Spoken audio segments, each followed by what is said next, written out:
Hey family, Eve here. So family, this video that I'm about to create this time is a video as an extension of the last video I did where it was Gog and Magog from the book of Ezekiel 38, chapter 38, where God said he was getting ready to war against the nations that are known as Gog and Magog, which is Russia, Turkey, Syria, Iraq, Iran, Ethiopia, Libya. Those nations are, the north, the ones of the descendants of Japheth. So in Genesis 27, I think it's 9 and 27, it speaks how God tells Japheth he's going to dwell in the tents of Shem. That means they were going to be living in our houses, means still in our lands and living in our houses. So this war against Gog and Magog is the things that they, along with the other nations, did to the children of Israel. So God is going to war against them for the sake of his children, Israel. And he told them that in the latter days that these things were going to happen, that they would be visited again. And when he visited them again, it was going to be war, where he was going to war against them. Because he said the iniquity of the Amorites, when it was fulfilled, after all the things that they had done to the children of Israel, then these things, he said, those nations that did those things, he said he was going to judge, and Israel would come out with great substance. So this war that he's getting ready to fight against Gog and Magog is for those reasons, for the things that they did to the children of Israel. So I'm going to show you again in chapter 39 of Ezekiel where he's getting ready to smite them. They'll be smitten, meaning that he's getting ready to take them out. So, and get rid of them. And how he's going to do it. So chapter 39 says, therefore, thou son of man, prophesy against Gog and say, thus saith the Lord God, behold, I am against thee, O Gog, the chief prince of Meshech and Tubal, and I will turn thee back and leave but the sixth part of thee. So when I read these, I'm going to try to break down each verse as I go. Usually I'll read the whole thing and then break down the verse, but this time, well, sometimes I do it each way. I might break it down sometimes verse by verse, or I might just read the whole thing and break it down. But this time I'm going to kind of try to do verse by verse as much as I can. So, and he said, and I will cause thee to come up from the north parts and will bring thee upon the mountains of Israel.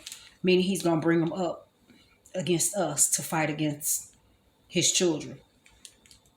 I will smite thy bow out of thy left hand and will cause thine arrows to fall out of thy right hand. Meaning he's going to smite them. He's going to fight against them. See, what these nations who he's speaking of right here, what they're doing right now is they're fighting against, making them, the world or the people think, the American people think that they are fighting against each other, and that's what this book is prophesying. This book has prophesied the real war that's going to be against the Most High, against them. But see, they're over there with trying to fake this prophecy, trying to fulfill prophecy, like they always do, try to deceive the American people. They'll try to set things up to make it appear as if the things are happening, these things that's being spoken in the Bible, but yet it's not.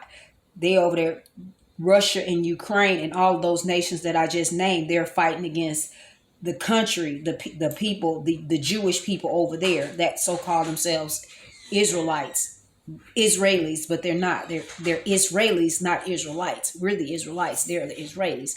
So they're trying to convince the world, as they always do, with deception, trying to fool the world, make the world think that they're fighting against them. And it's false prophecy. They trying to fulfill prophecy along with the way they always do, try to deceive the American people. So 4 says, thou shalt fall upon the mountain of Israel, thou and thy bands and the people that is with thee. I will give thee unto the ravenous birds of every sort and the beasts of the field to be devoured. So what he's saying is they're going to come up, they coming over here to the west. They come to the Americas. They're going to fight over here. See, when I say this all the time, Donald Trump is destined, he's going to be the president. And these people that I'm reading about right here in the book are his people. So he's going to allow them to come over here to attack the real Israel, the children of Israel, because That's who they supposed to fight against. He said he gonna bring them back against his mountain Israel. His mountain Israel is his children, not that land over there, Israel. So they coming here to fight. So he said they gonna come back, and he said he's gonna give them when he devour them or kill them. He said he's gonna give them to ravenous birds and beasts of all kind. Meaning they gonna be eating them as they die. These vultures and those type of birds are ravenous birds. Those are the birds that's going to be eating them. And it says, thou shalt fall upon the open fields, for I have spoken it, said the Lord. Meaning they're going to lay out in the land, dead. And it says, 6 says, and I will send a fire on Magog and among them that dwelt carelessly in the isles, and they shall know that I am the Lord thy God. See, he's talking about them, the islands. He's talking about all these islands like Asia, Europe, Africa, all of them islands where they lay. He said where they dwelt, where they dwelt carelessly, meaning they didn't even care. Like they just felt like, hey, this is ours. We can do what we want to do. He bring them back here so he can put hooks in their jaws. 7 says, so will I make my holy name known in the midst of my people, Israel, and I will not let them pollute. I will not let them pollute my holy name anymore, and the heathen shall know that I am the Lord, the Holy One of Israel. He said he will not let them spoil or destroy his people no more. He ain't gonna let them pollute them, mean cause them disease, pain, hurt, none of those things. He ain't gonna let them do it to them no more. And then he said, behold, it is come and it is done, said the Lord God. This is the day whereof I have spoken. See, he said he spoke of this day. He already spoke of it before. And he said, let's see, I referred that to Matthew 26 and 22. Let's see what it says. It said, behold, it is come and it is done, said the Lord God. This is the day that whereof I have spoken. Matthew 26 and 22 says, and they were exceedingly sorrowful, and began every one of them to say unto him, Lord, is it I? Too late. Can't plead now. Because the deed that they were supposed to do is done. The iniquities that they were supposed to bring about the 400 years, they did them. And then they didn't give any regards to it when they were doing it. Now that they come back and have to fight against him, now they are sorrowful. Now they saying, is it I? Did I do this? Each one of the group of people is asking, did I do this? Yep, you did. You were joined in with them. So 9 says, and they that dwell in the cities of Israel shall go forth and shall set on fire and burn the weapons, both the shields and the bucklers and the bows and the arrows and the hand staffs and the spears, and they shall burn them with fire for 7 years. He's saying the weapons that these other nations are gonna fight against them with. He said they're gonna Israel, the children of Israel, are gonna destroy them, gonna burn them, gonna burn all of them with fire. And so that they shall take no wood out of the field, neither cut down any out of the forest, for they shall burn the weapons with fire, and they shall spoil those that spoil them, and rob those that rob them, saith the Lord God. See, the fire that he's talking about is his angels. It's going to be angelic fire. Angels are going to be the ones that burn it. That's why he said they won't be able to take no wood. She ate already. They won't be able to take no wood, nothing out of the forest to burn these weapons with. They already gonna be burnt. They're gonna be burned by angels. They're angelic fire. And it says, 11 says, and it shall come to pass in that day that I will give unto Gog a place there of graves in Israel, the valley of the passengers on the east of the sea, and it shall stop the noises of the passengers, and they shall they bury Gog and all his multitude, and they shall call it the valley of Hamagog. See, he's saying when they come over here to fight, he said they won't return back to their lands because they're going to die over here. And they're going to be buried here. He said they're going to have, he said a place he said, I will give unto God a place there of graves in Israel. Meaning his people are going to bury these people. They're going to bury them here. They won't return back to their lands, their homelands over in Russia, Ukraine, or any of those. They're going to die here. Their graves are going to be here. And then he says, in 7 months shall the house of Israel be burying of them, that they may cleanse the land. Yea, all the people of the land shall bury them, and it shall be to them a renown, that the day that I shall be glorified, said the Lord. See, it's going to be a glorious day. It's going to be a celebration. It's going to be a famous day. It's going to be a day that they can go back and remember what the Lord did for them. The children of Israel can look and see what he did to these people on account of them. See, he warned with these people for them, for the iniquity that they brought about to the children of Israel. So that's what he's going to do. Children of Israel are the ones that's going to bury them here on this land, in this country, the Americas. And it says, 14 says, and they shall sever out men of continual employment, passing through the land, to bury with the passengers those that remain upon the face of the earth, to cleanse it. After the end of 7 months shall they search. 15 says, and the passengers that pass through the land, when any seeth a man's bones, then shall he set up a sign by it till the buriers have buried it in the valley of Hammongog. See, they're gonna be markers, like when they see somebody that's left out in the open from where they warred and these people died, and if they missed a body, he said it's gonna be continuous employment for passengers, meaning people that's gonna be coming through helping to bury these people. And so when they come through and they see somebody just lying there, they're going to put a sign or a marker next to them saying that they need to be buried, who they are, and they need to be buried. And he says, and also the name of the city shall be Hammonah. Thus shall they cleanse the land. And thou son of man, thus said the Lord God, speak unto every feathered fowl and to every beast of the field. Assemble yourselves and come, gather yourselves on every side to my sacrifice that I do sacrifice for you, even a great sacrifice upon the mountain of Israel, that ye may eat flesh and drink blood.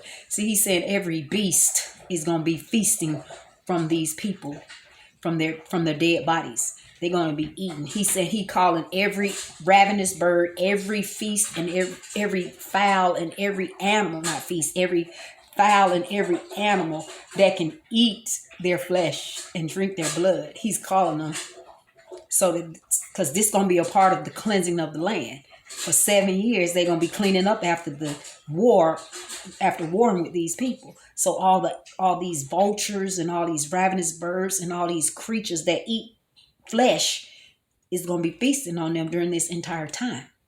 And he says, 18 says, ye shall eat the flesh of the mighty and drink the blood of the princes of the earth, of rams, of lambs, of goats, of bullocks, all of them fatlings of Bashan. See, he's saying that these are their spoils, like their animals, things that they brought with them when they came here, thinking that they was going to take over Israel again. So they brought all their things, even their horses and things that they brought along to war with. He said, this is what the fowls and the birds and the ravenous birds, this is what they're going to be eating. They're going to be eating their spoils. And 20 says, thus ye shall be filled at my table with horses and chariots, with mighty men, and with all men of war, said the Lord God. See, that's what I'm saying. All of their things they brought with them to war with, that's what he's saying in 20. They're going to be feasting on them. 21 says, and I will set my glory among the heathen, and all the heathen shall see my judgment that I have executed, and my hand that I have laid upon them. See, he's saying, they're going to see, they're going to know it's him that laid hands on them. He about to take them, he about to set them up. And 23 says, and the heathen shall know that the house of Israel went into captivity for their iniquity, because they trespassed against me. Therefore I hid my face from them and gave them into the hand of their enemies, so they fell all by the sword. See, he's saying the punishment that fell upon Israel was done according to him. But they came in and they tried to do all of these things to Israel. They tried to judge Israel as well as he did, which they had no right to. See, so that's what he's saying. He said they gonna know. He said by the time he finished with them, he gonna know that they gonna know that they should not have judged them. He's the judge, and they fell and they trespassed against him. So any punishment was set up by him, and it should not have been set up by them. So 24 says, according to their uncleanness and according to their transgressions have I done unto them, and hid my face from them. That's what he's saying. It was him that they trespassed against. So it was him that punished them. He said, therefore, thus saith the Lord God, now when I bring again the captivity of Jacob and have mercy upon the whole house of Israel, and we be jealous for my holy name. After that, they have borne their shame and all their trespasses whereby they have trespassed against me, when they dwelt safely in their land, and none made them afraid. So he's saying that he have forgiven them. He said he turned his face against them, but he's turning it back towards them, meaning he's getting ready to restore them. He's restoring them, giving them, showing them his love once again. And he said they gonna be okay, and they shouldn't be shamed anymore. He said their shame, they should be over their shame, because they paid for their sin, they paid for their trespasses, they paid for their crime when they did the servitude for 400 years. They paid for it, so now they could be at rest, knowing that he has forgiven them. 27 says, when I have brought them again from the people and gathered them out from of their enemies' land, and am sanctified in them in the sight of many nations, then shall they know that I am the Lord their God, which caused them to be led into captivity among the heathen. But I have gathered them unto their own land, and have left none of them any more there. So he's saying, like I said, he's saying he forgave them. Now he's brought them back. They paid for their sins, their transgression, and they will know that he moved them, he brought them back from amongst other nations to dwell in their own land again and be at peace. Just like he did the first time when the children of Israel went into bondage. When he brought them out of Egypt with a stretched out arm and his strength, when he had Moses and Aaron lead them out of Egypt, same thing. He getting ready to do it again. Same thing, getting ready to do it. He said he did it again. He doing it again. And it says, neither will I hide my face. 29 says, neither will I hide my face anymore from them, for I have poured out my spirit upon the house of Israel, said the Lord. Like I said he have forgiven them. He have forgiven them. And now he's finna allow them to be at peace. Now they can dwell on their own lands, which he gave them before. And he promised that he would bring them back to. So that's that. So yeah.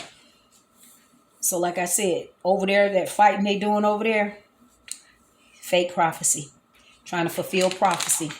Like I said, always deceiving the American people, always filled with deception.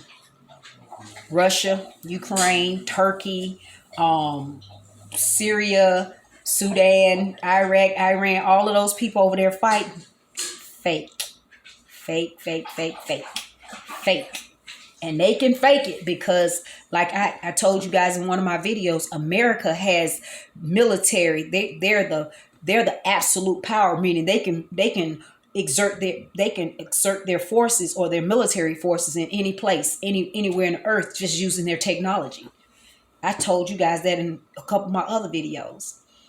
America has this army base. It used to be called Old Point Comfort in Virginia, Jamestown, Virginia, where they took the slaves in 1619, and they changed the name of it to Fort Monroe. So check it out. That military base, powerful. And they fighting a war from over here, over there, from that military base. Check it out. So family, with that being said, I thank you guys for visiting the video, and I'll see you on the next one.